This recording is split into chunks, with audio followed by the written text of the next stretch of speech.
আজ ইরানের মতো যদি ওরা যাই করুক না কেন, যে মুসলিম ওদের বলেন, ইরানের মতো যদি বিশ্বের 57টা মুসলমান রাষ্ট্র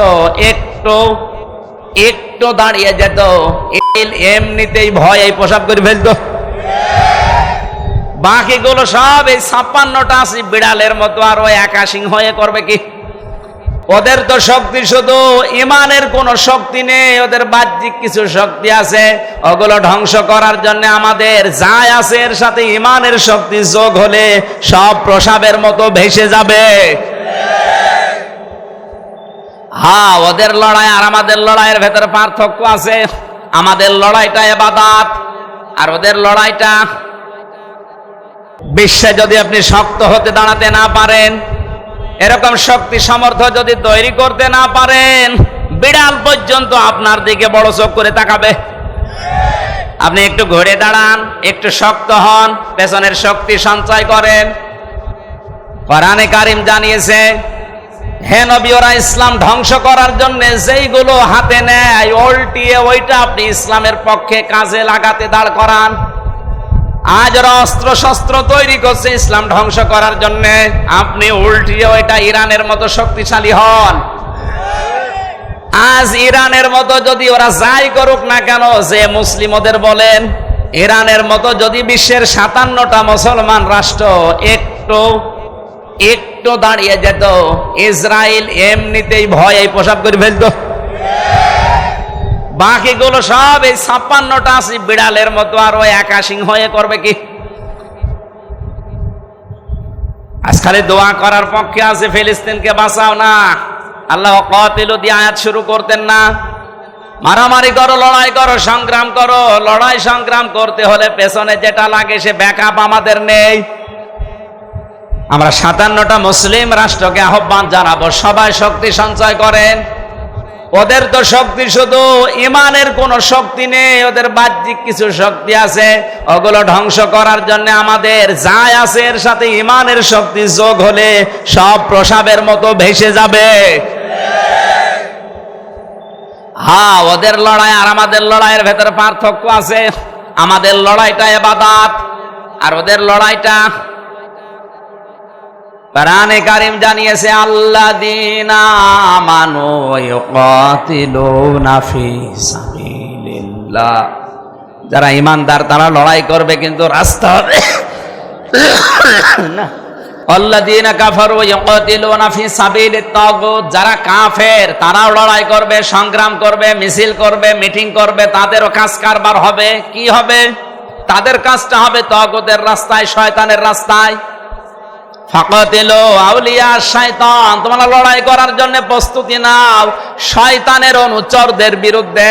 ইন্না কায়দা শাইতানি কানা দাঈফা, শয়তানের যত চক্রান্ত সব একেবারেই দুর্বল। শুধু দুর্বল না, দাঈফ না দাঈফা, একালিপ টান দিয়েছেন আল্লাহ। শয়তানের যত চক্রান্ত আছে সবগুলো একেবারেই দুর্বল, মাকড়সার জালের চাইতেও দুর্বল। জোরে বলেন সুবহানাল্লাহ। আজ ফিলিস্তিনদের পক্ষে শুধু দোয়া করা না, মুসলমানদের আহ্বান জানাবো, যদি ঈমান নিয়ে মরতে চান, যেহেতু ঈমানের 3টা স্তর আছে, অন্যায় দেখলে প্রথমে প্রতিবাদ জানানো হাত দিয়ে, এরপরে মুখ দিয়ে, এরপরে অন্তর দিয়ে। আমাদের কিছুই নেই, শুধু অন্তরে ঘৃণা করে আল্লাহ তুমি যা করো করো, হবে না। আপনাদের যতটুকু আছে যদি আমরা একটু নড়াচড়া করি, ওরা ওদের সাহস দেখাতে পারবে না, থেমে যাবে, কারণ ওদের ঈমানের কোনো শক্তি নেই, জাগতিক কিছু শক্তি আছে। আল্লাহ রাব্বুল আলামিন মুসলমানদের পায়ের নিচে যত সম্পদ দিয়েছেন, এরা যদি সত্যি একটু ঈমানের দিকে তাকিয়ে ওইটা বন্ধ করে দেয়, ওদের প্লেন, ওদের উড়োজাহাজ, ওদের বিমান সব বন্ধ হয়ে যাবে, ওরা না খেয়ে মরবে। আল্লাহ বিশ্বের মুসলমানদেরকে এটা বোঝার তৌফিক তুমি জরুরি দান করো, বলেন আমিন। আল্লাহ মারামারির পক্ষে এসে এই কথা এমনিতে বলে নাই। আমাদের মারামারি হবে, আমাদের লড়াই হবে, সংগ্রাম, মিছিল, মিটিং যাই বলেন, বৈঠক, সব আল্লাহর রাস্তায়। কার রাস্তায়? ওরাও করবে ওগুলো, কিন্তু ওরা শয়তানের রাস্তায়, মানুষের তৈরি করা নিয়ম নীতি কায়েম করার জন্য। আল্লাহ তাআলা এতটুকু বলেই শেষ করে দেননি, আল্লাযীনা ইউকাতিলুনাকুম, তোমরা তাদের বিরুদ্ধে লড়াই করো যারা তোমাদের বিরুদ্ধে লড়াই করে। আজ তামাম দুনিয়ার সবচাইতে বড় মাজলুম জাতি মুসলমানেরা। ইসরায়েল যেভাবে মুসলমানদেরকে হত্যা করার জন্য আরম্ভ করেছে, আমরা মনে করছি শুধু ফিলিস্তিনের ব্যাপার। কে বলেছে আপনাকে? ওরা যেভাবে আরম্ভ করেছে 2 দিন পরে না জানি আপনার উপরও এটা আসে কিনা। এই জন্য সতর্ক এখন থেকে হওয়া লাগবে, না তো ইমান নিয়েও মরতে পারবেন না, বেঈমান হয়ে মরা লাগবে। আমাদের লড়াই সংগ্রাম হবে, কিন্তু সাবধান আমরা যেন সীমা লঙ্ঘন না করি। নিজের রাগের বশবর্তী হয়ে কারো উপরে দোষারোপ করা, অত্যাচার করা, কাউকে কালার করা, এটা জায়েজ নেই। ওয়ালা তাহতাদু, সীমা লঙ্ঘন করবা না। যে 27 প্রকার মানুষকে আল্লাহ পৃথিবীতে সবচেয়ে বেশি ঘৃণা করে, তার অন্যতম এরা। 1 নম্বরে যারা সীমা লঙ্ঘন করে তাদেরকে আল্লাহ ঘৃণা করেন। আমরা এ দলে যেন না থাকি, বলেন আমিন। ইন্নাল্লাহা লা ইউহিব্বুল মুতাদিন, অবশ্যই আল্লাহ সীমা লঙ্ঘনকারী যারা, তাদেরকে পছন্দ করেন না। এখানে প্রায় 9টা জাতির কথা আল্লাহ তুলে ধরেছেন যে এরা সীমা লঙ্ঘন করেছিল দুনিয়ায়। প্রত্যেককে আমার আল্লাহ দুনিয়ায় গজব দিয়ে একেবারে নিশ্চিহ্ন করে দিয়েছে। তার ভেতরে অন্যতম হযরতে সালেহ। কে বলেন? বলেন। হযরতে সালেহ আলাইহিস সালাম, সূরা আরাফের 73 নম্বর আয়াতে আল্লাহ বলেন, আমি যখন সামুদ জাতির নিকটে তার ভাই হযরতে সালেহ আলাইহিস সালামকে পাঠিয়েছিলাম, হযরতে সালেহ তার জাতির কাছে এসেই বলেছিল, আল্লাহর ইবাদত করো, তার সাথে কাউকে শরীক করবা না। অবশ্যই তার পক্ষ থেকে তোমাদের কাছে স্পষ্ট দলিল আর প্রমাণ নিয়ে আমি এসেছি। হাদিহি নাকাতুল্লাহ, তার ভেতরে অন্যতম এই যে আল্লাহর উষ্ঠি। আর হযরতে সালেহের কাছে মুআজিজা দেখতে চেয়েছিল, যে বিশাল পাহাড়, পাহাড়ের পাদদেশে একেবারে চূড়ার উপরে যে পাথর আছে, ওই পাথরের ভেতর থেকে 10 মাসের গর্ভবতী একটা উটনি বের করে সেখান থেকে একটা বাচ্চা সহ উট নিয়ে আসো। আল্লাহ রাব্বুল আলামিনের নবী সালেহ সেজদায় পড়ে বলেছিলেন, মাবুদ তুমি আমাকে সাহায্য করো। শেষ পর্যন্ত আল্লাহ এই ব্যবস্থা করে পাহাড় থেকে উটটা পাঠিয়েছিলেন।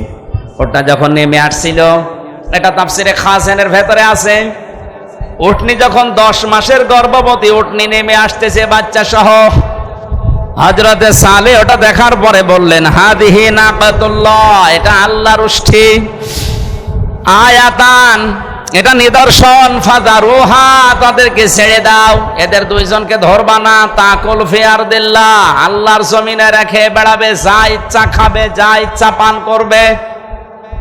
এর কাছে কোনো খারাপ উদ্দেশ্য নিয়ে কেউ যেতে পারবা না। যদি যাও আল্লাহর কঠিন আযাব আসবে। এবার আমার শিক্ষা আয়াতের, আপনারা আছেন তো? তারা আল্লাহর নবীর কাছে মুআজিজা চেয়েছিলেন, আল্লাহ পাক নবীর দরখাস্ত অনুযায়ী মুআজিজা পাঠিয়েছিলেন। এই মুআজিজার কাছে খারাপ উদ্দেশ্যে যাওয়া নিষেধ ছিল। মুআজিজার যেখানে ইচ্ছা যাবে, যা ইচ্ছা খাবে। কিন্তু জাতির লোকেরা ভুল করেছিল এইটা, মুআজিজা যেখানে ইচ্ছা যাবে, যা ইচ্ছা খাবে, খেতে তো দেয়নি, যেতে তো দেয়নি। আগে তার বাচ্চাটাকে মেরেছে, এরপরে উষ্টিটাকে মেরেছে। আল্লাহ রাব্বুল আলামিন বলেছিলেন, যেখানে যাবে, যেখানে খাবে, খারাপ উদ্দেশ্য নিয়ে আসবে না।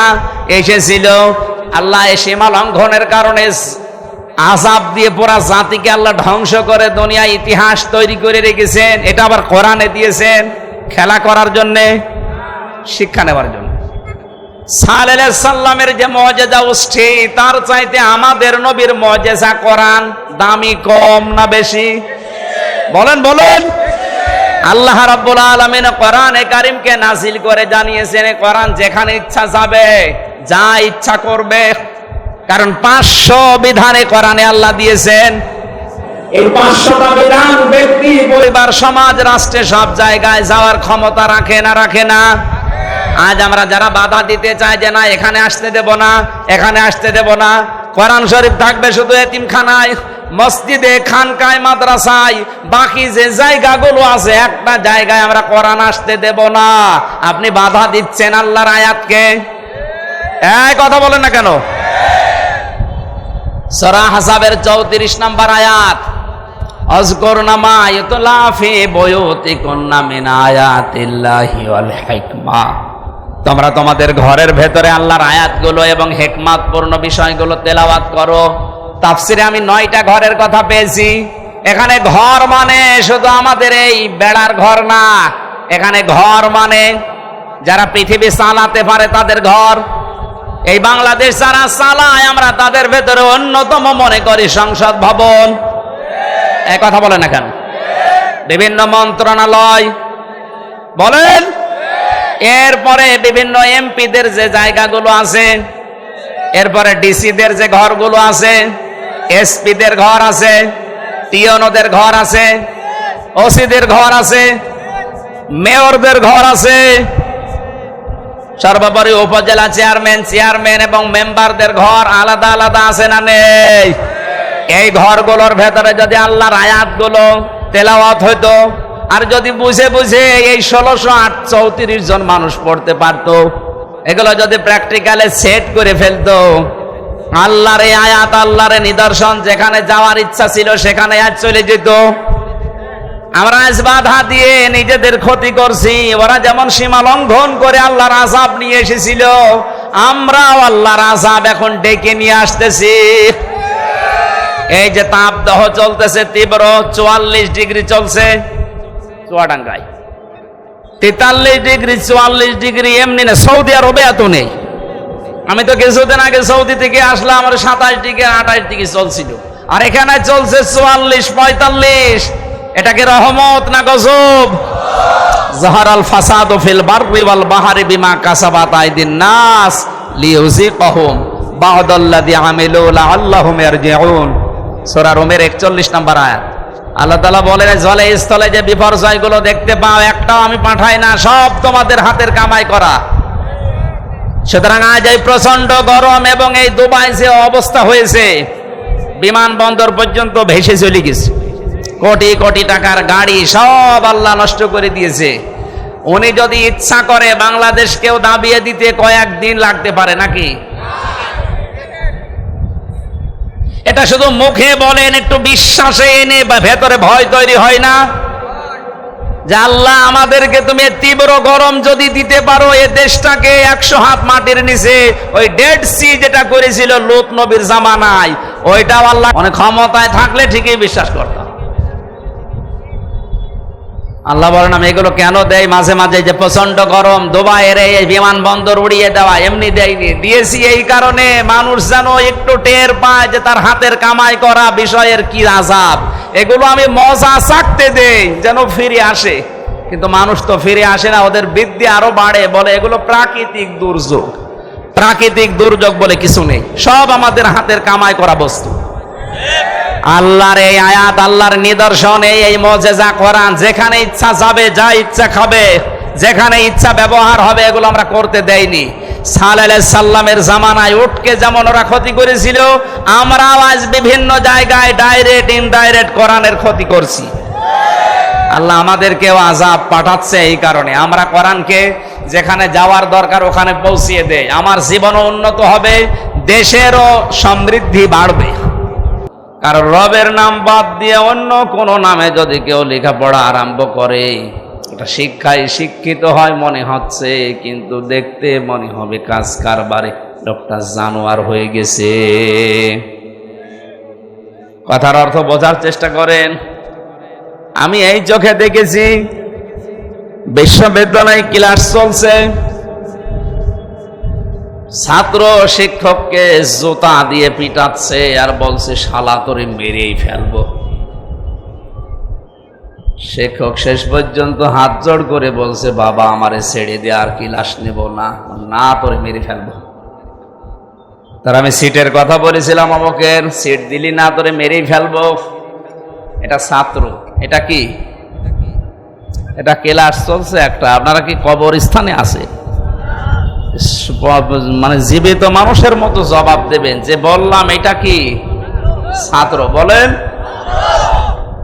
আমি চোখে এইটাও দেখেছি, শিক্ষক অজু করছে, ছাত্র পানি পায়ে ঢেলে দিচ্ছে, অথচ ছাত্রর বয়স, আগেরটার বয়স 24 বছর আর পরেরটার বয়স 7 বছর। ছাত্র তো দুইটাই, ওইটাও ছাত্র এইটাও ছাত্র। এটা কোরআনের স্পর্শ পাওয়ার কারণে এখনো কোরআন পড়তেই পারে নাই, কেবল বিসমিল্লাহির রহমানির রহিম বলে কোরআন আরম্ভ করেছে। এ কারণে কোরআনে কারিম তাকে মানুষের মতো মানুষ বানিয়ে দিচ্ছে। আর ওইটার কাছে কোরআন নেই, মাস্টার্স হয়ে যাচ্ছে, ওটা জানোয়ার হয়ে গেছে। কথা যদি না বোঝার ভান করে থাকেন আমি কিন্তু এখনই বন্ধ করে দেব, বুঝতেছেন? কোরআন মানুষকে কোন জায়গায় পৌঁছিয়ে দেয়, আর কোরআন না থাকলে মানুষ কোথায় পৌঁছায়? বিশ্বনবীকে এই জন্যই আল্লাহ পাক জানিয়েছেন, হে নবী আপনি পড়েন, কিন্তু আপনার রবের নামে পড়েন। নবীজি উম্মতদেরকে এইটাই শিক্ষা দিয়েছিলেন যে পড়তে চাও, হে জিবরাইল আমি প্রথমেই যদি জানতাম যে রবের নামে পড়া লাগবে, তোমারে তিনবার বলা লাগতো না, আমি প্রথমে আরম্ভ করে দিতাম। আমি প্রথমেই খালি বলেছো ইকরা ইকরা ইকরা, পড়ো। তো কি পড়বো? তুমি তো নাম বলবা যে রবের নামে পড়ো।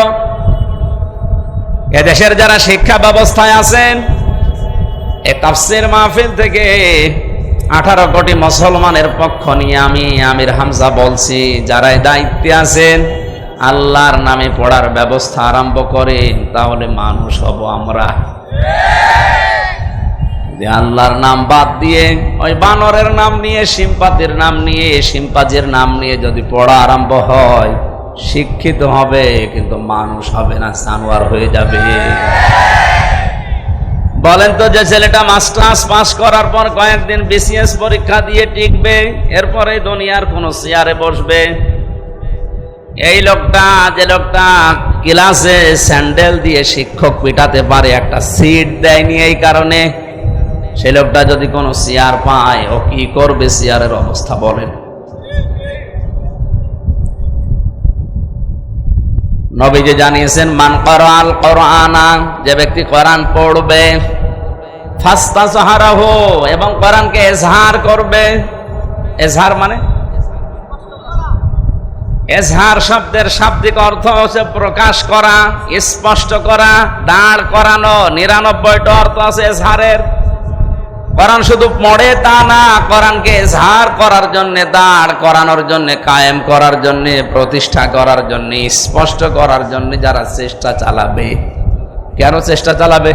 এর পরের শব্দে দেখেন, ফাস্তাযহারাহু, দেওয়ার পরে নবীজি দিয়েছেন ফাহাল্লা হালালাহু ওয়া হাররামা হারামাহু। কোরআন যদি কায়েম হয়ে যায়, প্রতিষ্ঠিত হয়ে যায়, স্পষ্ট থাকে, তাহলে হালালকে হালাল মানা আর হারামকে হারাম মানা সহজ হবে। কোরআন যদি শুধু পড়া পর্যন্ত থাকে, এদিকে তাকান, কোরআন যদি শুধু পড়া পর্যন্ত থাকে, এটা যদি ইজহার না হয়, যদি কায়েম না হয়, তাহলে অনেক হালাল জিনিস আছে, হালাল জানার পরও আপনি মানতে পারবেন না। অনেক হারাম জিনিস আছে, যেটা জানার পরও আপনি মানতে পারবেন না, এরকম পরিবেশ থাকবে। কিন্তু কোরআন যদি কায়েম থাকে, ওই পরিবেশ উল্টিয়ে যাবে। বাংলাদেশে সবাই আমরা জানি ঘুষ খাওয়া হারাম, সুদ খাওয়া, বলেন বলেন, জেনা করা, কিন্তু এমন এমন দৃশ্য এই দেশে, এমন এমন পরিবেশ তৈরি আছে কোরআন না থাকার কারণে। কোরআন আছে কিন্তু ইজহার নেই, স্পষ্ট নেই, কায়েম নেই, কোরআন প্রতিষ্ঠিত নেই। এই কারণে এ জানার পরও আমরা অনেকে অনেক জায়গায় বাধ্য হই হারাম কাজগুলো করতে। এরকম জায়গা নেই? এই যে ব্যাংকিং ব্যবস্থা, সেই ইসলামী ব্যাংক বলেন আর যে ব্যাংক বলেন, এদেশে যদি যাকাত ভিত্তিক অর্থনীতি রাষ্ট্রীয়ভাবে কায়েম না হয়, যদি ফেরেশতা জিবরাইল এসে এই দেশে বাস করে, সে ডাইরেক্ট হোক ইনডাইরেক্ট হোক সুদ খাওয়া লাগবে তারে। এখন যদি বলেন কেন, কেন মানে আজকের সভাপতি না টুপি মাথায় দিয়ে আছে, এর ভেতরও সুদ আছে। না, উনি 200 টাকা দিয়ে ভালো টুপি কিনলো, তো টুপিটা যে ফ্যাক্টরিতে বানিয়েছে, সেই লোকটা লোন নিয়ে ফ্যাক্টরি বানিয়েছে।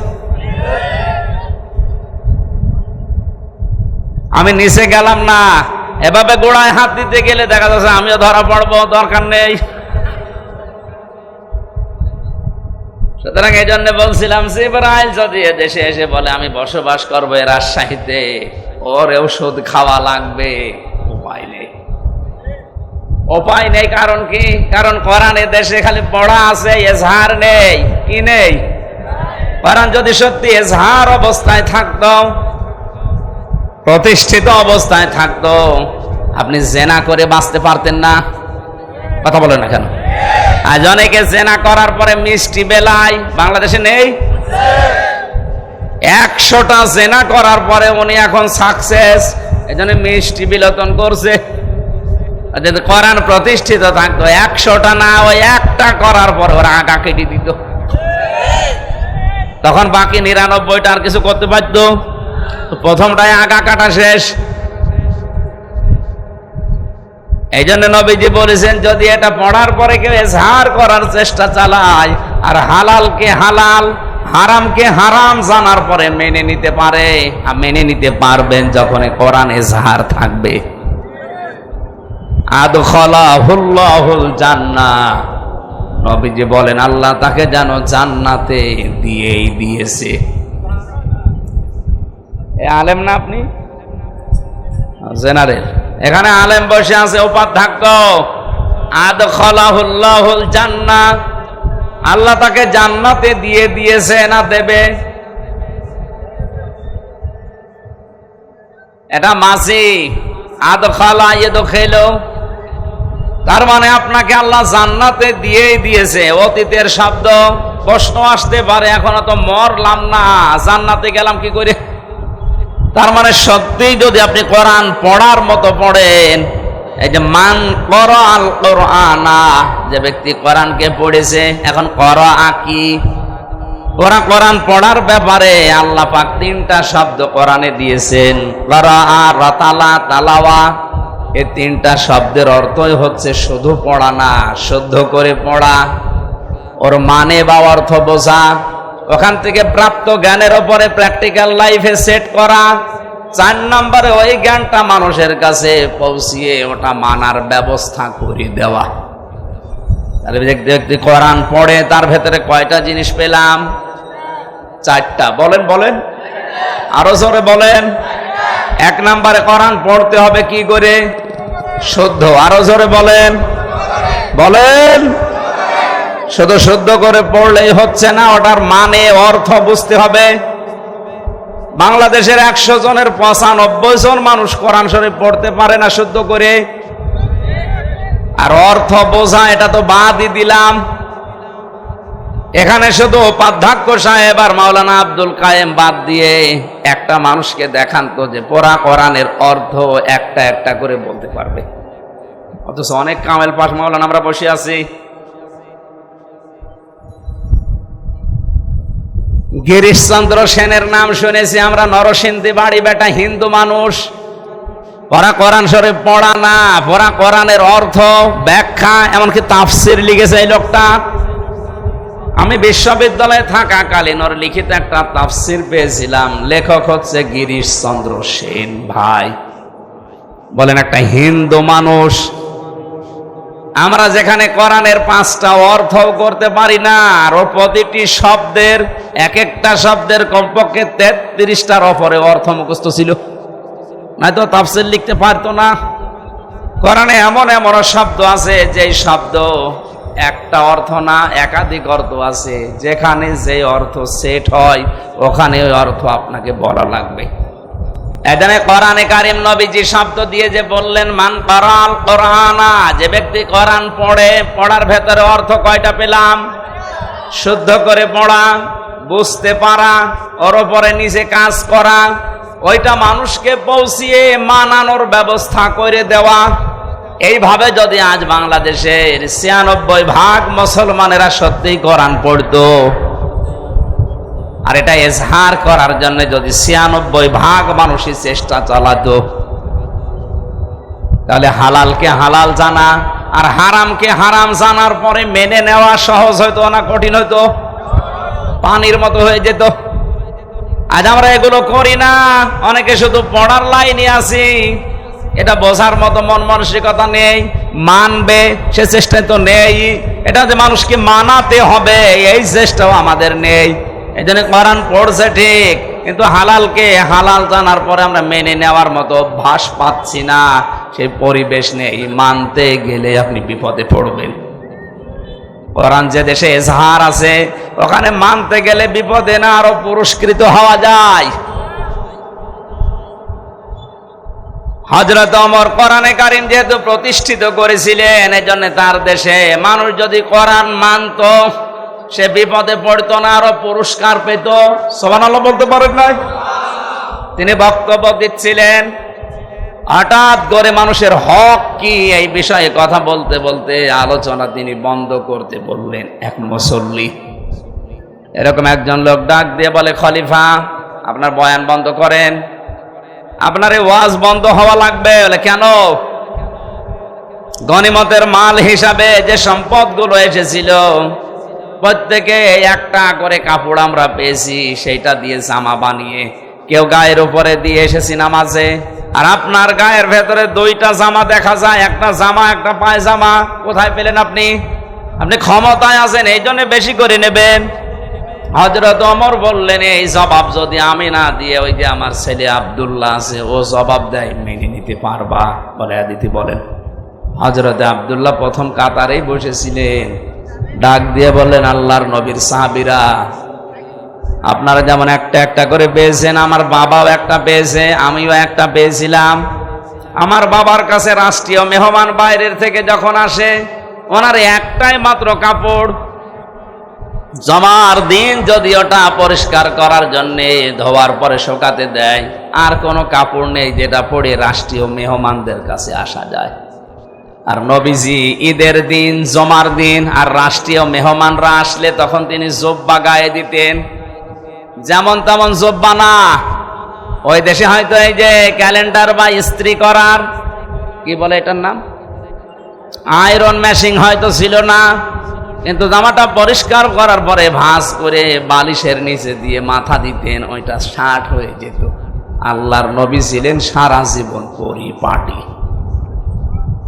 আমি জেলখানার ভেতরে কোরআনের পাখিকে একদিন মাত্র দেখেছিলাম, ওর কাছে যারা ছিল তাদের কাছে শুনেছি যে ঘরটার ভেতরে তিনি ছিলেন ফাঁসির কন্ডেম সেল, ওই ঘরটা এই 13 বছরে পরিষ্কার পরিচ্ছন্ন করে বুড়া মানুষ মনে হচ্ছে একটা সাজানো বাগান।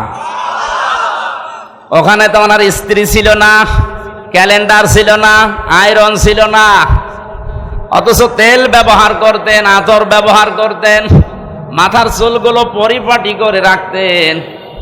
নবীজের এই হাদিসটা ফলো করে 13 বছর এক ঘরে কাটিয়ে গেছে। জেলে থাকা অবস্থায় তো আমি বুঝি নাই, ওখান থেকে শুনেছিলাম যে উনি মারা গেছে। পরবর্তীতে ভিডিও দেখলাম, মরা চেহারা মনে হচ্ছে একটা জান্নাতি মানুষ ঘুমিয়ে আছে, অথচ বয়স 83-84 বছর। আমার এই 33 বছরে আমি পরিষ্কার থাকতে পারি না, চিন্তায় টেনশনে পাগল হয়ে যায়। আর 13টা বছর থেকে গেল কিছুই মনে হচ্ছে না। তাহলে এখান থেকে একটা মাসলা শিখলাম, জমার দিন, ঈদের দিন আর বিদেশি কোনো অনুষ্ঠানে মেহমানরা যদি আসে, ওই রকম একটা জাঁকজমকপূর্ণ অনুষ্ঠানে যেতে হলে কি গায়ে দেওয়া লাগে? জুব্বা। বলেন না কেন? এটা গায়ে দেওয়া সুন্নাত। অথচ ঈদের দিন এই সুন্নাতটা আমাদের এই দেশ থেকে হারিয়ে যাচ্ছে। এই যে এরকম এরকম সিরা জামা গায়ে দিয়ে ফুল ফুলওয়ালা এমব্রয়ডারি করা, আপনার তো সুন্নত আদায় হচ্ছে না, স্টাইল আর ফ্যাশন হচ্ছে। কিছু মনে করেন না, অনেকে করে তাই। এই ঈদের দিনও অনেকে জুব্বা গায়ে দেয়নি। আগামী ঈদ থেকে, জমা থেকে কোনো বিদেশি অনুষ্ঠান যেখানে বড় জাঁকজমকপূর্ণ এরকম জায়গায় গেলে কি গায়ে দিয়ে যাবেন? এটা তো শুধু এই সামিয়ানার নিচে না, মানে বাইরেও আমল করেন ইনশাআল্লাহ। এটা সম্মান কমাবে কেন? সম্মান আরো বাড়াবে। নবীজির কোন সুন্নতে মানুষের সম্মান কমে দুনিয়াদারদের কাছে? যাদের ভেতরে আল্লাহর ভয় আছে তাদের সামনে গেলে আপনার সম্মান আরো বাড়বে। আব্দুল্লাহ জবাব দিলেন, আমার বাবা একটা পেয়েছিলেন, আমিও একটা পেয়েছি। বাবার জামা যেহেতু একটা, এজন্য আমার জামা থাকার কারণে ওই কাপড়টা আমার বাবাকে আমি উপহার দিয়েছি। ওইটা নিয়ে আমার বাবা নিজে জোড়া দিয়ে 2টা বানিয়েছে।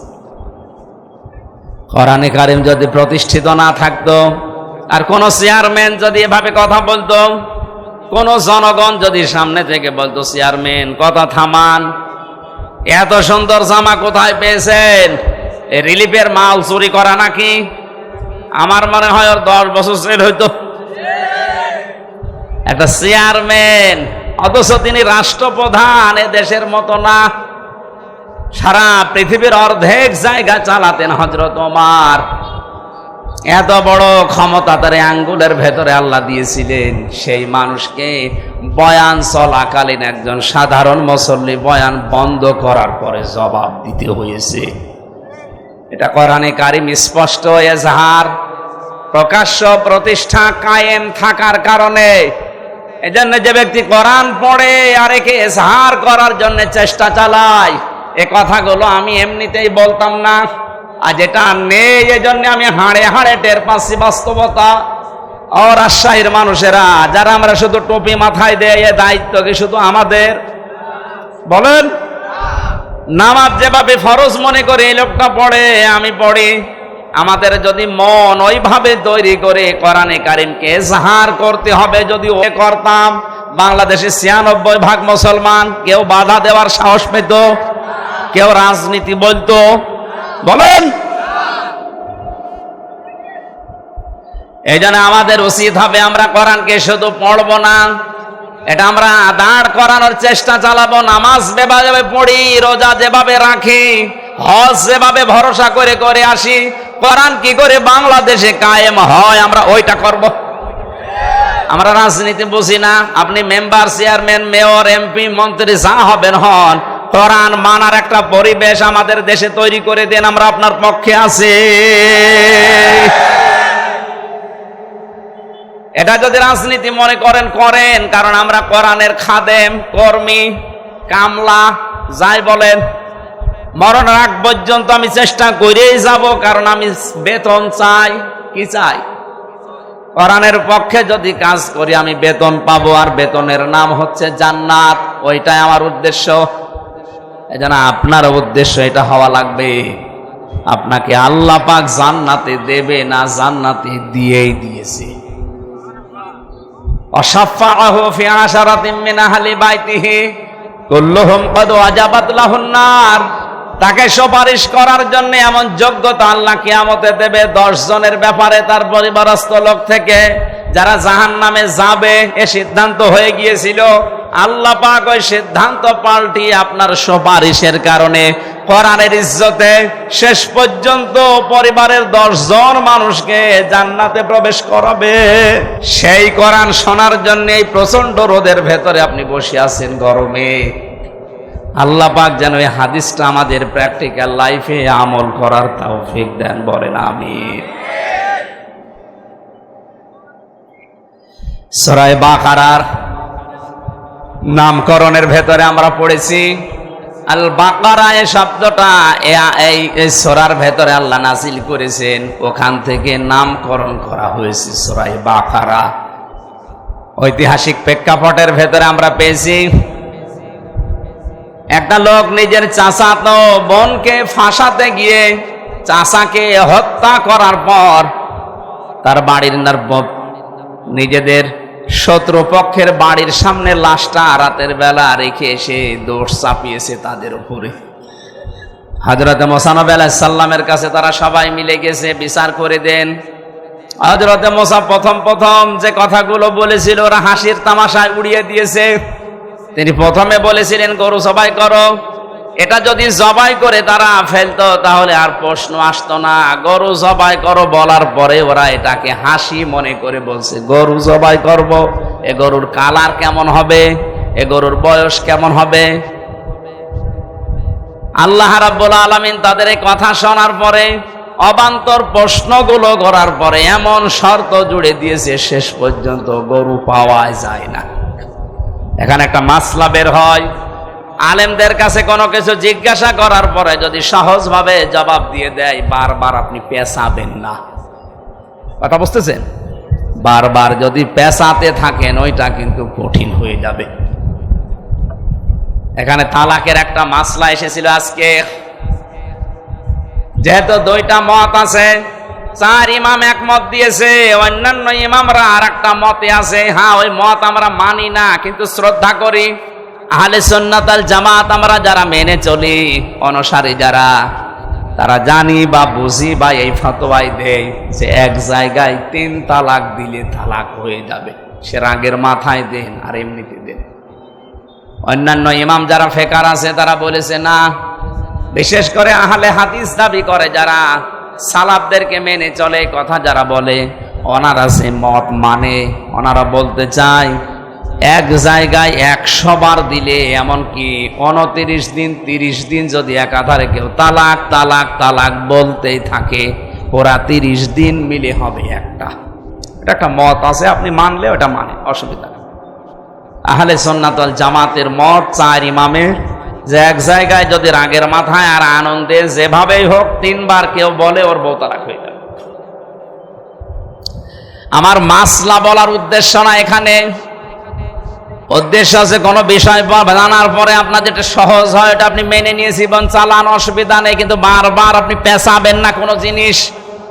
মুসা নবীর জামানায় এই লোকগুলো বারবার পেঁচিয়েছে। প্রথমে যদি গরুটা জবাই করতো তাহলে মিটে যেত ছাতা। বারবার বলছে গরুর বয়স কেমন হবে, রং কেমন হবে, এ গরু কি খাবে, বারবার প্রশ্ন করার পরে মুসা নবী আল্লাহকে বলে, আল্লাহ একটা একটা করে কঠিন জিনিস দেয়। শেষে বলেছে গরু বয়স হবে মাঝারি, রং হবে হালকা হলুদ। ও খুঁজেই পাওয়া যায় না শেষ পর্যন্ত। পাওয়া তো গেছে এক বুড়ির গরু পাওয়া গেছে।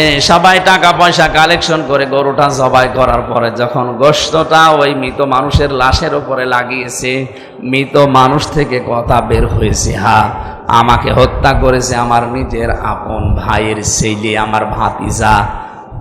শত্রুপক্ষকে ঘায়েল করার জন্য, তাদেরকে দুর্বল করার জন্য এই কাজ করেছে। আপনি এখান থেকে কি বুঝলেন? শুধু ঘটনা শুনে হা করে আছেন কেন? কিছু নিয়ে যাওয়া লাগবে এখান থেকে। নিজে অন্যায় করার পর নিরপরাধ কোন ব্যক্তি, কোন জাতি, কোন গোষ্ঠী, কোন দলের উপরে দোষটা যদি চাপিয়ে দেন, আজ হোক কাল হোক, ওইটা কিন্তু প্রকাশ হবে। যদিও এই দেশে হয় না। 2 দিন আগে সিএম কাদেরের বক্তব্য শোনেননি? 1 মিনিট 37 সেকেন্ড উনি বক্তব্য দিয়েছে, সব ফাঁস হয়ে গেছে সত্য। যা বলেছে কথাটা একেবারে খাপের খাপ, মমতাজের বাপ মিলে গেছে। আমি নাম নিলাম না, তাই বাস্তবে এইটাই। নিজে অন্যায় করছেন, আজ নিজে জুলুম করছেন, আর একটা নিরপরাধ ব্যক্তি, গোষ্ঠী, দল, জাতি, তার উপরে দোষটা চাপিয়ে নিজে মনে করছেন আমার কিছু হবে না। আরে ওপরে বসে উনি তো আর ক্ষীর খাচ্ছে না, উনি সব দেখতেছে।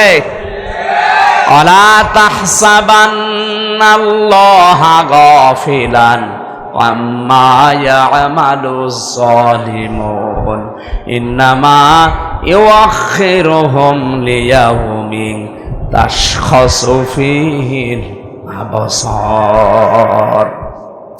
সূরা ইব্রাহিম 13 নম্বর পারা 19 নম্বর পৃষ্ঠা 12 নম্বর লাইনের 42 নম্বর আয়াতে আছে। এটা ফি জিলালিল কোরআন তাফসিরে পাবেন। আল্লাহ পাক বলেন, হে নবী, আপনি কি মনে করেন যে জালেমদের সম্পর্কে আমি গাফেল, কিছুই মনে রাখি না, কিছু খোঁজ রাখি না? কে বলেছে? সবচাইতে বেশি নজর আমার জালেমদের দিকে। যেদিন চক্ষু উল্টিয়ে যাবে, ইন্নামা ইউআখিরুহুম লিয়াউমিন তাশখাস ফীহিল আবসার। মানুষের যেদিন দিক দাঁড়া হারিয়ে যাবে, চোখ উল্টানোর মতো হবে, এই দিন পর্যন্ত ওদেরকে আমি একটু ছাড় দিয়েছি। সুতরাং জালেম যারা আছেন, নিজের নফসের উপরে, পরিবারের উপরে, সমাজের উপরে, জনগণের উপরে জুলুম করছেন, থামেন আপনি। আপনাকে আল্লাহ ছাড় দিয়েছে, ছেড়ে দেবে না। কোরআনে কারিমের সবচাইতে ভয়ঙ্কর আয়াত আমার কাছে সূরা শুরা 25 নম্বর পারা 6 নম্বর পৃষ্ঠা 12 নম্বর লাইনের 42 নম্বর আয়াতটা মনে হয় আমার কাছে। আপনি দেখেন তো, ইন্নামাস সাবিলু আলাল্লাযীনা ইয়াযলিমুনা নাস ওয়া ইয়াবগুনা ফিল আরদি বিগাইরিল হক, ইলা আখিরি আয়াত। আল্লাহ পাক বলেন অবশ্যই আমি আল্লাহ মামলা দেব।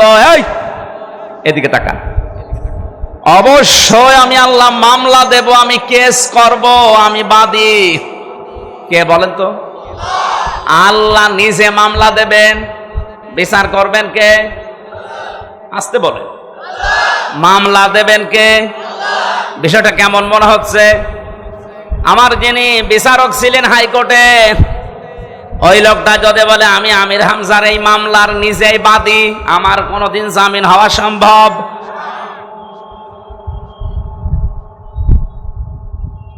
আরে ভাই, আমি তো 3 বছর থেকে আসলাম অন্য কারণে। আমার যদি এরকম কোন সাধারণ মানুষ মামলার বাদী হইতো, ওর মুখ বন্ধ করার জন্য 5 লাখ 10 লাখ 50 লাখ টাকা মুখের ওপরে মেরে মুখটা বন্ধ করে দিতাম। থাক, কিন্তু মামলার বাদী তো এরকম সলিমদ্দি কলিমদ্দি না।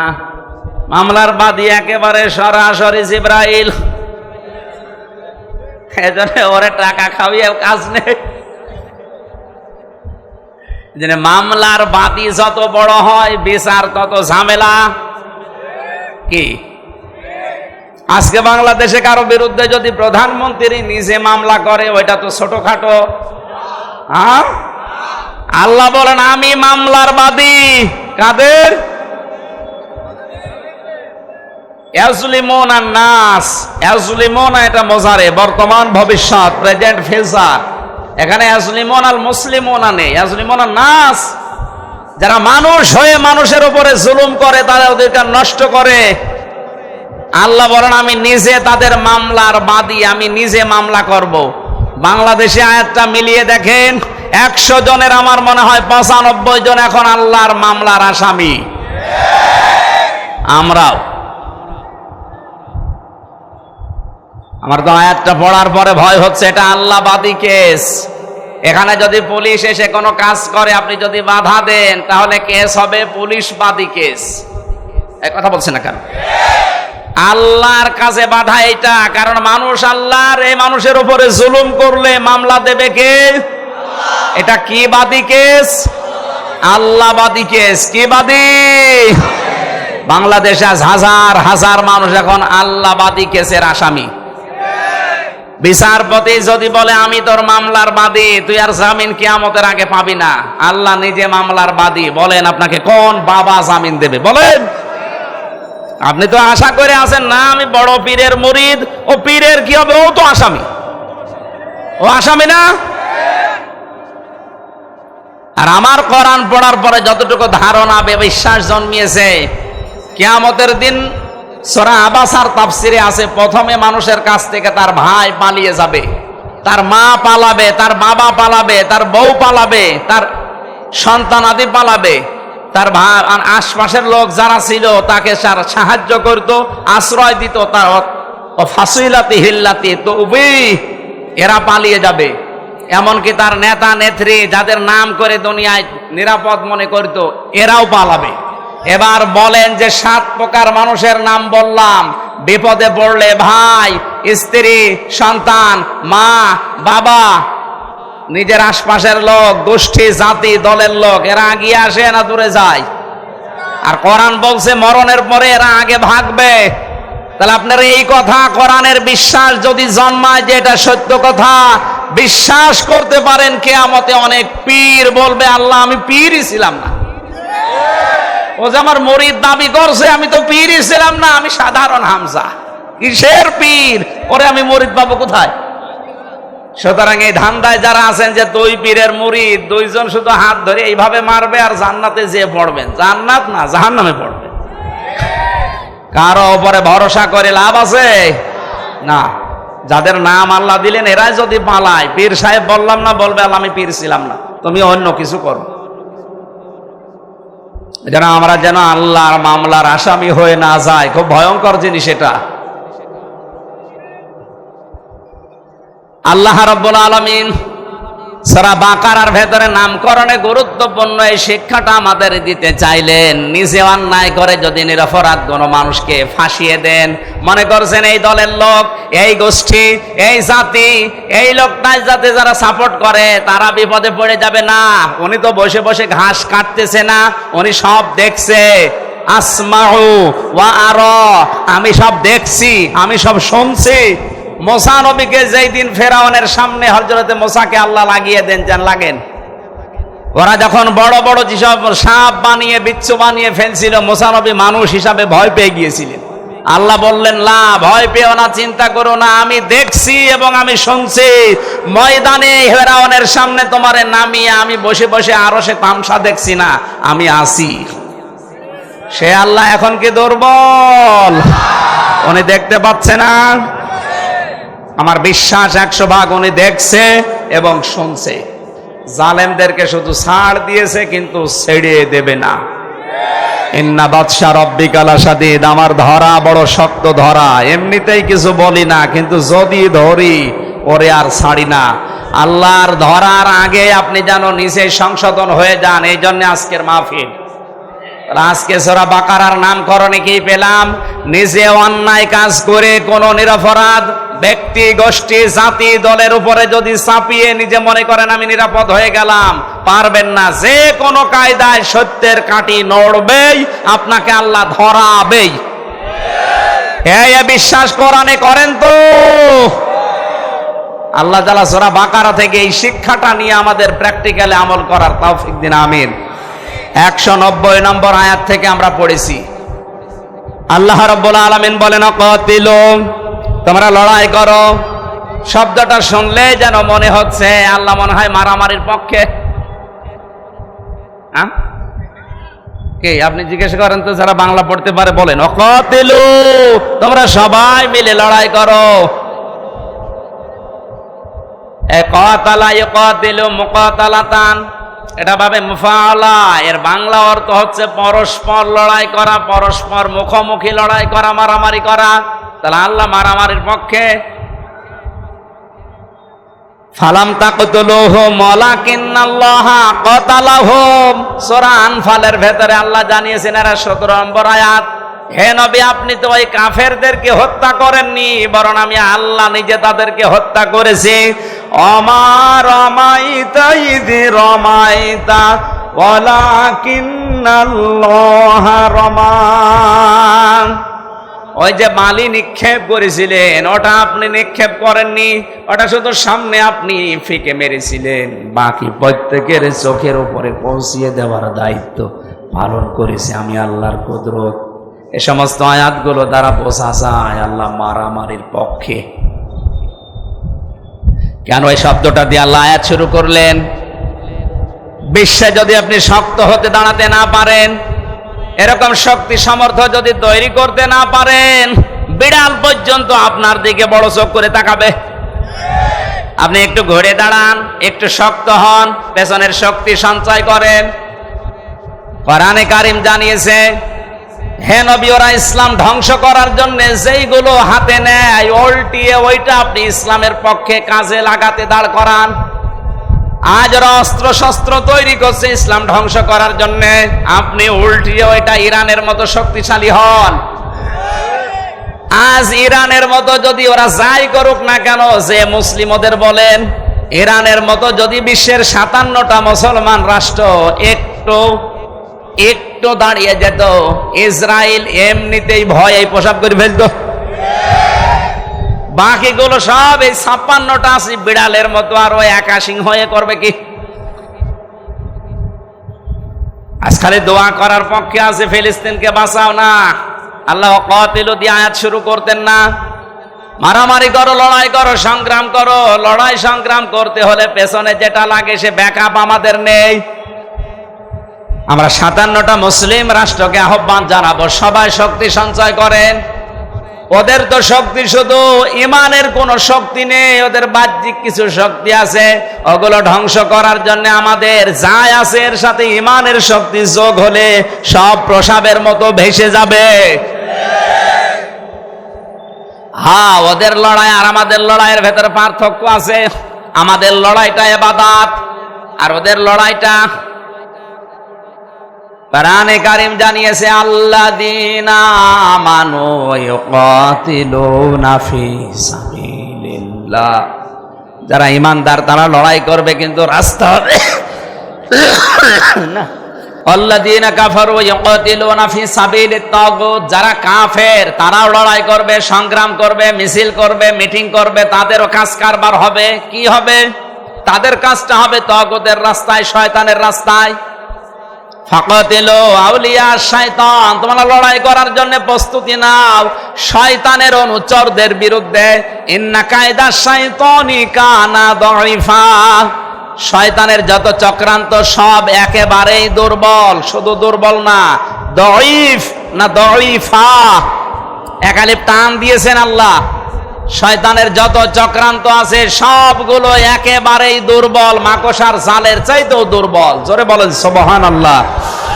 আজ ফিলিস্তিনদের পক্ষে শুধু দোয়া করা না, মুসলমানদের আহ্বান জানাবো, যদি ঈমান নিয়ে মরতে চান, যেহেতু ঈমানের 3টা স্তর আছে, অন্যায় দেখলে প্রথমে প্রতিবাদ জানানো হাত দিয়ে, এরপরে মুখ দিয়ে, এরপরে অন্তর দিয়ে। আমাদের কিছুই নেই, শুধু অন্তরে ঘৃণা করে আল্লাহ তুমি যা করো করো, হবে না। আপনাদের যতটুকু আছে যদি আমরা একটু নড়াচড়া করি, ওরা ওদের সাহস দেখাতে পারবে না, থেমে যাবে, কারণ ওদের ঈমানের কোনো শক্তি নেই, জাগতিক কিছু শক্তি আছে। আল্লাহ রাব্বুল আলামিন মুসলমানদের পায়ের নিচে যত সম্পদ দিয়েছেন, এরা যদি শুধু একটু ঈমানের দিকে তাকিয়ে ওইটা বন্ধ করে দেয়, ওদের প্লেন, ওদের উড়োজাহাজ, ওদের বিমান সব বন্ধ হয়ে যাবে, ওরা না খেয়ে মরবে। আল্লাহ বিশ্বের মুসলমানদেরকে এটা বোঝার তৌফিক তুমি জরুরি দান করো, বলেন আমিন। আল্লাহ মারামারির পক্ষে এসে এই কথা এমনিতে বলে নাই। আমাদের মারামারি হবে, আমাদের লড়াই হবে, সংগ্রাম, মিছিল, মিটিং যাই বলেন, বৈঠক, সব আল্লাহর রাস্তায়। কার রাস্তায়? ওরাও করবে ওগুলো, কিন্তু ওরা শয়তানের রাস্তায়, মানুষের তৈরি করা নিয়ম নীতি কায়েম করার জন্য। আল্লাহ তাআলা এতটুকু বলেই শেষ করে দেননি, আল্লাযীনা ইউকাতিলুনাকুম, তোমরা তাদের বিরুদ্ধে লড়াই করো যারা তোমাদের বিরুদ্ধে লড়াই করে। আজ তামাম দুনিয়ার সবচাইতে বড় মাজলুম জাতি মুসলমানেরা। ইসরায়েল যেভাবে মুসলমানদেরকে হত্যা করার জন্য আরম্ভ করেছে, আমরা মনে করছি শুধু ফিলিস্তিনের ব্যাপার। কে বলেছে আপনাকে? ওরা যেভাবে আরম্ভ করেছে, 2 দিন পরে না জানি আপনার উপরও এটা আসে কিনা। এই জন্য সতর্ক এখন থেকেই হওয়া লাগবে, না তো ঈমান নিয়েও মরতে পারবেন না, বেঈমান হয়ে মরা লাগবে। আমাদের লড়াই সংগ্রাম হবে, কিন্তু সাবধান আমরা যেন সীমা লঙ্ঘন না করি। নিজের রাগের বশবর্তী হয়ে কারো উপরে দোষারোপ করা, অত্যাচার করা, কাউকে কালার করা, এটা জায়েজ নেই। ওয়ালা তাহতাদু, সীমা লঙ্ঘন করবা না। যে 27 প্রকার মানুষকে আল্লাহ পৃথিবীতে সবচেয়ে বেশি ঘৃণা করে, তার অন্যতম এরা। 1 নম্বরে যারা সীমা লঙ্ঘন করে তাদেরকে আল্লাহ ঘৃণা করেন। আমরা এ দলে যেন না থাকি, বলেন আমিন। ইন্নাল্লাহা লা ইউহিব্বুল মুতাদিন, অবশ্যই আল্লাহ সীমা লঙ্ঘনকারী যারা, তাদেরকে পছন্দ করেন না। এখানে প্রায় 9টা জাতির কথা আল্লাহ তুলে ধরেছেন, যে এরা সীমা লঙ্ঘন করেছিল দুনিয়ায়। প্রত্যেককে আমার আল্লাহ দুনিয়ায় গজব দিয়ে একেবারে নিশ্চিহ্ন করে দিয়েছে। তার ভেতরে অন্যতম হযরতে সালেহ। কে? বলেন বলেন। হযরতে সালেহ আলাইহিস সালাম, সূরা আরাফের 73 নম্বর আয়াতে আল্লাহ বলেন, আমি যখন সামুদ জাতির নিকটে তার ভাই হযরতে সালেহ আলাইহিস সালামকে পাঠিয়েছিলাম, হযরতে সালেহ তার জাতির কাছে এসেই বলেছিল, আল্লাহর ইবাদত করো, তার সাথে কাউকে শরীক করবা না। অবশ্যই তার পক্ষ থেকে তোমাদের কাছে স্পষ্ট দলিল আর প্রমাণ নিয়ে আমি এসেছি। হাদিহি নাকাতুল্লাহ, তার ভেতরে অন্যতম এই যে আল্লাহর উষ্ঠি। আর হযরতে সালেহর কাছে মুআজিজা দেখতে চেয়েছিল, যে বিশাল পাহাড়, পাহাড়ের পাদদেশে একেবারে চূড়ার উপরে যে পাথর আছে, ওই পাথরের ভেতর থেকে 10 মাসের গর্ভবতী একটা উটনি বের করে সেখান থেকে একটা বাচ্চা সহ উট নিয়ে আসো। আল্লাহ রাব্বুল আলামিনের নবী সালেহ সেজদায় পড়ে বলেছিলেন, মাবুদ তুমি আমাকে সাহায্য করো। শেষ পর্যন্ত আল্লাহ এই ব্যবস্থা করে পাহাড় থেকে উটটা পাঠিয়েছিলেন। ওটা যখন নেমে আসছিল, এটা তাফসিরে খাসেনের ভেতরে আছে, উটনি যখন 10 মাসের গর্ভবতী উটনি নেমে আসতেছে বাচ্চা সহ, হযরতে সালেহ ওটা দেখার পরে বললেন, হাদিহি নাকাতুল্লাহ, এটা আল্লাহর উষ্ঠি। আয়াতান, এটা নিদর্শন, ফাযারুহা, তাদেরকে ছেড়ে দাও, এদের 2 জনকে ধরবা না। তাকুল ফি আরদিল্লাহ, আল্লাহর জমিনে রেখে বেড়াবে, যা ইচ্ছা খাবে, যা ইচ্ছা পান করবে। এর কাছে কোনো খারাপ উদ্দেশ্য নিয়ে কেউ যেতে পারবা না। যদি যাও আল্লাহর কঠিন আযাব আসবে। এবার আমার শিক্ষা আয়াতের, আপনারা আছেন তো?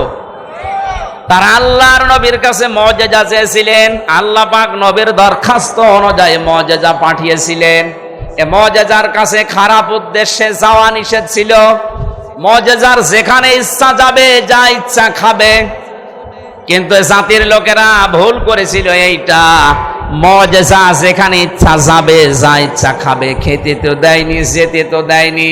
আগে তার বাচ্চাটাকে মেরেছে, এরপরে উষ্টিটাকে মেরেছে। আল্লাহ রাব্বুল আলামিন বলেছিলেন যেখানে যাবে, যেখানে খাবে, খারাপ উদ্দেশ্য নিয়ে আসবে না। এসেছিল আল্লাহ এই সীমা লঙ্ঘনের কারণে আযাব দিয়ে পুরা জাতিকে আল্লাহ ধ্বংস করে দুনিয়া ইতিহাস তৈরি করে রেখেছেন। এটা আবার কোরআনে দিয়েছেন খেলা করার জন্য, শিক্ষা নেওয়ার জন্য।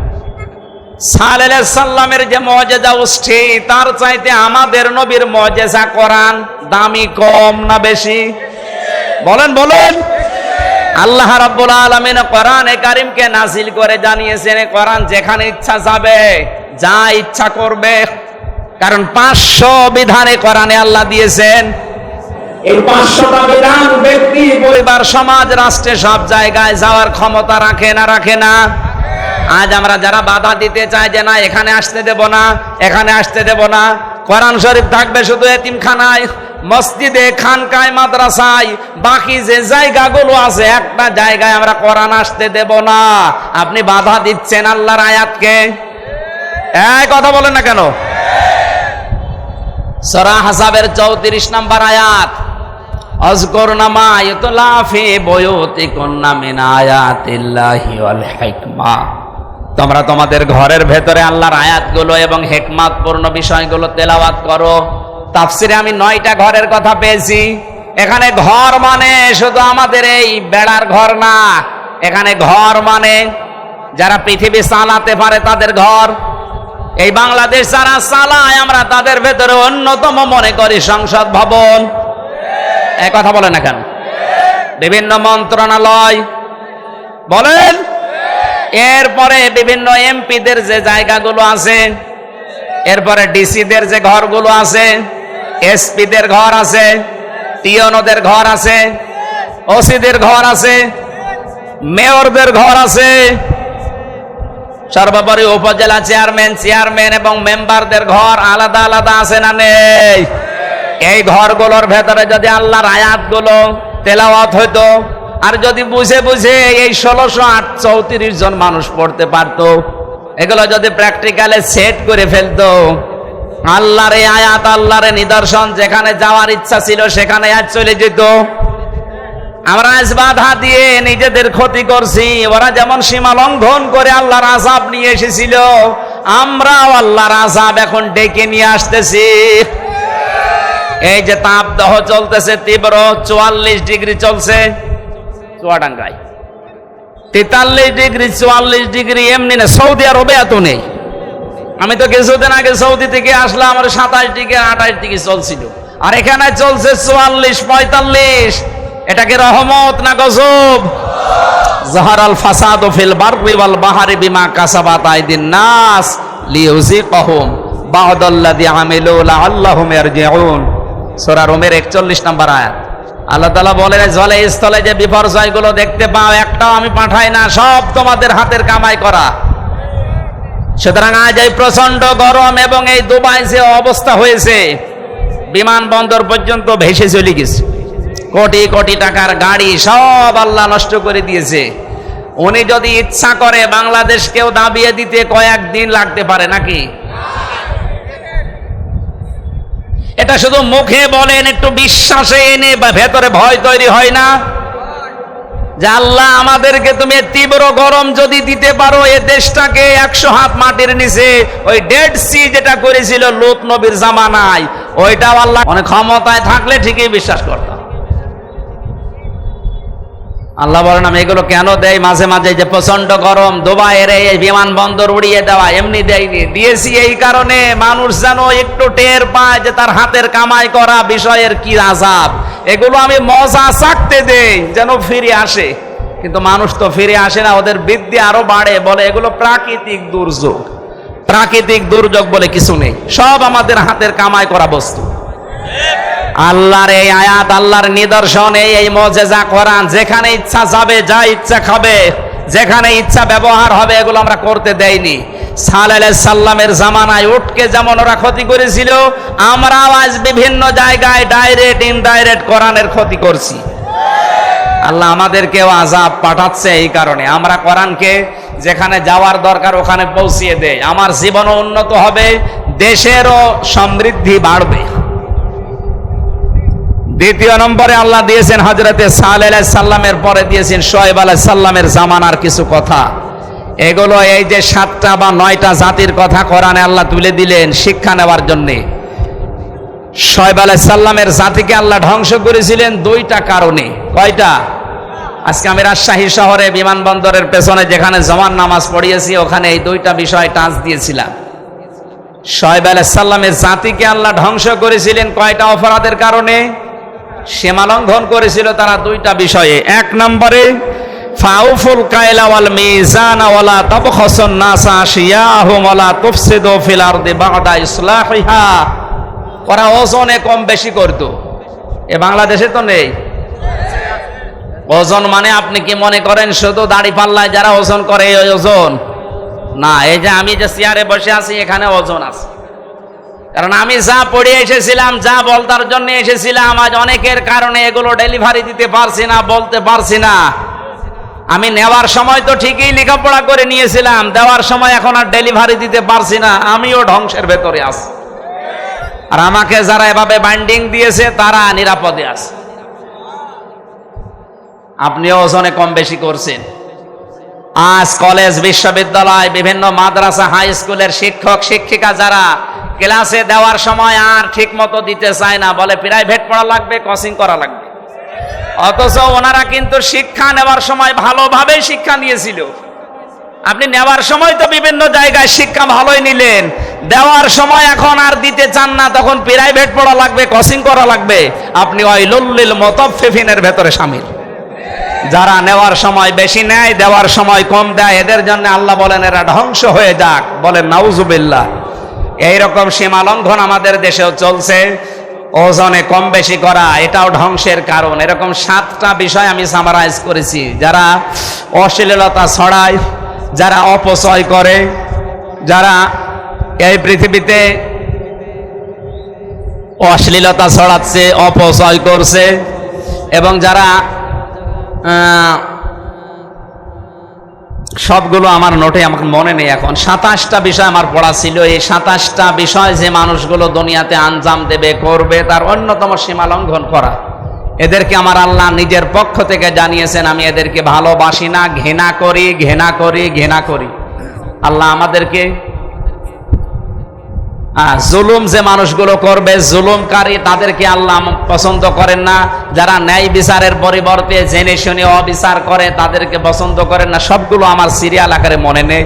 আমরা আগামীতে কোনো জায়গায় যদি আসি, শীতকালে আমারে নিয়ে আসেন, রাতের বেলা দেবেন। এইভাবে আমারও কষ্ট হচ্ছে, আপনাদেরও বোঝার পরিবেশ থাকছে না। আমি বলেছিলাম যে দাম্পত্য জীবনের যে সমস্ত কলহ আছে, বিপদ আপদ আছে, মারামারি, ঝগড়াঝাঁটি, এমনকি পরকীয়া, প্রেম, এটা মিটানোর কিছু পদ্ধতি আছে। এই নিয়ে যে বইগুলো লিখেছিলাম তার ভেতরে 1টা না 2টা বই এখানে আছে। এগুলো কিনে আপনার মেয়েকে, বউকে, বোনকে, মাকে, ফুফুকে উপহার দেবেন। ওদের অন্তত পারিবারিক জীবনে যে অশান্তি চলছে আমাদের, এই পরকীয়া, প্রেম সহ বিভিন্ন অশান্তি বন্ধ হয়ে আশা করছি শান্তি আসবে।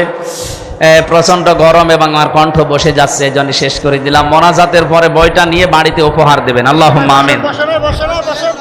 রব্বানা আতিনা ফিদ দুনিয়া